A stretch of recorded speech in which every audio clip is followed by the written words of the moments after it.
Welcome back to another episode of the Road to Avengers Endgame, and today I will be covering Spider-Man Homecoming. Now, this one, like many of these guys, I did see in the theater, although I did lose the ticket for it that I had, sadly. But maybe I will find it one day, but anyways, I digress. So, with Homecoming, man, I'm trying to describe, what... I really am happy the fact that we were able to get Spider-Man integrated into the Marvel Cinematic Universe. That is amazing. And the fact that he's actually able to interact with all the other superheroes. Like, this exists in World War with Iron Man, with Captain America, the Hulk, and they make a ton of references to them. Heck, even Iron Man shows up in the movie, too. But I also really like the fact that it actually sort of is a... This is probably, in regards to live action, the best Spider-Man movie of all time. Like, Into the Spider-Verse probably still might be better, but in terms of capturing, like, sort of the teenage angle, the teenage Peter Parker era of Spider-Man, this nailed it. Now, don't get me wrong. I don't hate the Sam Raimi Spider-Man movies. Like, I really still do enjoy, Spider-Man 2. It's still in the top 3. I still really enjoy the first Spider-Man, film as well. I'm probably one of the few people that actually sort of like the third movie, but I'm not a big fan of the Mark Webb films. So, what is the story behind Homecoming? Set about a couple months after the events of Civil War, so I would say sometime late 2016, early 2017. Peter has been Spider-Man for a little while now, and he is trying to earn the approval of Tony Stark and trying to become an Avenger. Meanwhile, Adrian Toomes, also known as the Vulture, who is played by Michael Keaton, has his own plans afoot. You see, during the Battle of New York, he ended up getting screwed over by Stark Industries and ended up losing his job, and he needed to be able to figure out a way to support himself. So he decided that he was going to take Chitauri technology that was used during the Battle of New York and sell it as weapons. And when Spidey finds out, he realizes, I gotta be able to figure out how to stop this guy, while also trying to balance having high school life. Now, I specifically remember one critic ended up saying the fact he thought it was a good Spider-Man movie, a good Marvel film that just so happened to be Spider-Man, and how he felt like the fact that if it's going to be Spider-Man, the stakes should be bigger, things should be bigger, like he should be able to experience, a lot of more hardships than he does. And I don't think that was the exact quote that he used, but it was something along those lines. And allow me to tell you something, that guy. That was the point. We've seen so many Spider-Man movies in which Spider-Man has been pushed to his limits. He's facing at his biggest downer. He's at his lowest moment. We've seen so many of those types of movies. And we've seen so many other superhero movies in which the stakes are just so high. Like, if we don't stop this, the entire world is going to end. Take Age of Ultron, for example. The stakes in that were insane. Like, Ultron was going to drop a meteor on the Earth and everything would be destroyed. This is more small scale.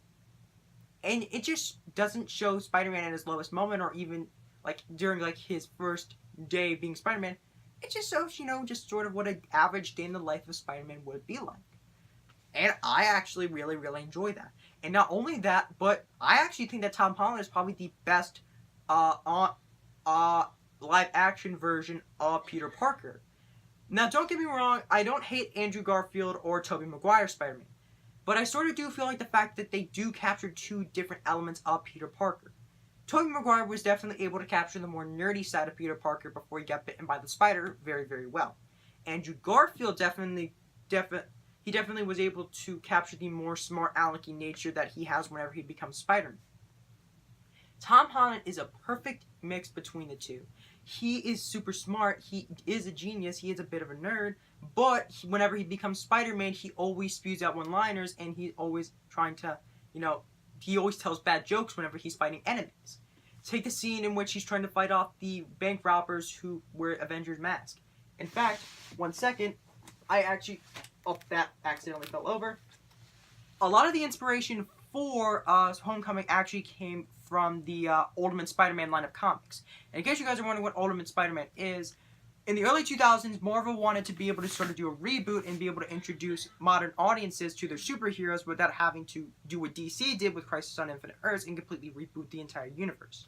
So they decided that they were going to create their own separate line of comics called the Ultimate line of comics.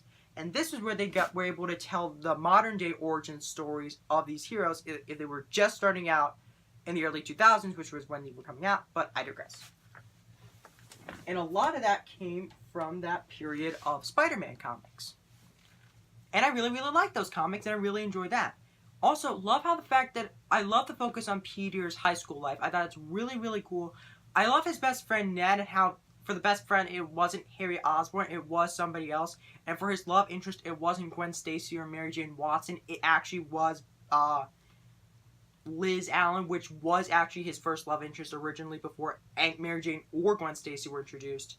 Love that, and it feels very much like the John Hughes, it feels very much like a John Hughes film, like 16 Candles, Pretty in Pink, Breakfast Club, any of those movies. Really love those movies, and I love the sort of feel that we get whenever we're at Peter's high school. It's really cool. Not only that, but Michael Keaton probably might be the best Spider-Man villain. No disrespect to Alfred Molina at all as Doc Ock. He was a great villain too. But I honestly think that Michael Keaton probably did a better job, because with Michael Keaton, he's a very intimidating guy. Like, this is the kind of guy in which he can just stare at you and you can feel intimidated by him. Which makes sense considering the fact that, before this, he was Batman. You see, back during 1989, 1992, during the early era of Batman movies, if you will, Tim Burton's Batman movies, he was Batman. And that's really, really, really cool. And not only that, but he has a very, very understandable motivation in which very much like Ego, he has a very understandable motivation as to why he's doing what he's doing. He's just trying to support his family. He just seems like a common, ordinary, working class guy. And this whole ordeal of him trying to sell these kinds of weapons, it's just business to him, and it's just a job. That's actually very cool. Not only that, but I love how the fact that I really, really like the suit. It just very much invokes the early years of Spider-Man back when he was drawn by Steve Ditko. Also, R.I.P. Stan Lee and Steve Ditko. I also really like the fact that a lot of people are probably going to complain the fact that about sort of what Robert Downey Jr.'s role as Iron Man in this is sort of like. I like Robert Downey Jr. as Iron Man in this. I thought he did a good job. Like, he is trying to show Peter that Peter's always wanted to be one of the big leagues. He wants to be an Avenger. And Tony's trying to tell him, no, we already have enough like one of those big scale superheroes. We need more of the friendly neighborhood type of superheroes. Be a friendly neighborhood Spider-Man. Also, love how when the movie started, it wasn't the Avengers theme accompanying the Marvel logo. It was sort of an orchestral version of like the 1960s Spider-Man theme. I thought that was a cool touch. And I do understand why he's doing this, because he doesn't want Peter to get involved with these kinds of things, because he's just a 15-year-old kid, and he doesn't want him to make the exact same mistakes that he did. So, yeah, this is just a really, really solid movie. Was there anything really wrong with it? There are a couple nitpicks here and there, but there's one thing in particular that I actually think sort of is important. The motivation of Spider-Man. See, the whole reason why he's Spider-Man is because he feels this responsibility that he has to do these kinds of things because he was given these powers and he originally didn't use them correctly, and because of that, the consequences for it were great.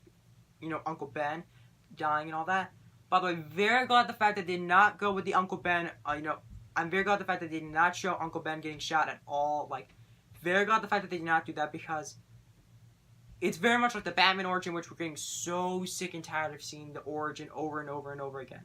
This is the third Spider-Man reboot, the third Spider-Man series of films, and if we had to see Uncle Ben die again, I would have lost it. But I'm very glad they did not go with that. Anyways, back to the whole motivation thing. It's like, he had to do this because he felt like he needed to live up to the responsibility that these powers gave him. With great power comes great responsibility. In this, it sort of feels like the fact that his motivation is he just wants to become an Avenger and impress Tony Stark. But I understand that, because if I were sort of in his shoes, yeah, I would kind of want to impress Tony Stark too. But I do understand the fact that that's kind of not what the whole point of being Spider-Man is. It's supposed to be able to help others however you can, because great power comes great responsibility. But really hope that they are probably going to explore that in future Spider-Man movies, so I am really glad for that. Is there anything else that I didn't like about this movie? I really can't think of anything else. Also, I actually really like sort of the action sequences involved. Like, I love the scene in which he's like trying to like pull the ferry back together with all of his webbing. I thought that was really cool. I loved how they actually sort of pay homage to Amazing Spider-Man issue number 33, in which he's trying to be able to lift up this building, and he's thinking about all his loved ones and how he needs them and all that. And he eventually gains the strength to eventually just lift up this giant thing, and he's eventually able to overcome his challenge.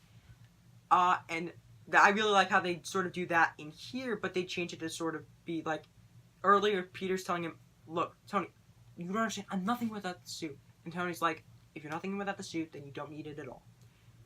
And eventually you realize the fact that he is more than just a guy in a spider suit, and he is able to lift that giant thing.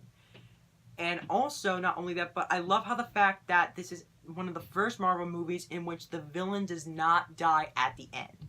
And Michael Keaton was a very, very good villain, and I'm very glad the fact it did not kill him off at the end, which is really, really, really good.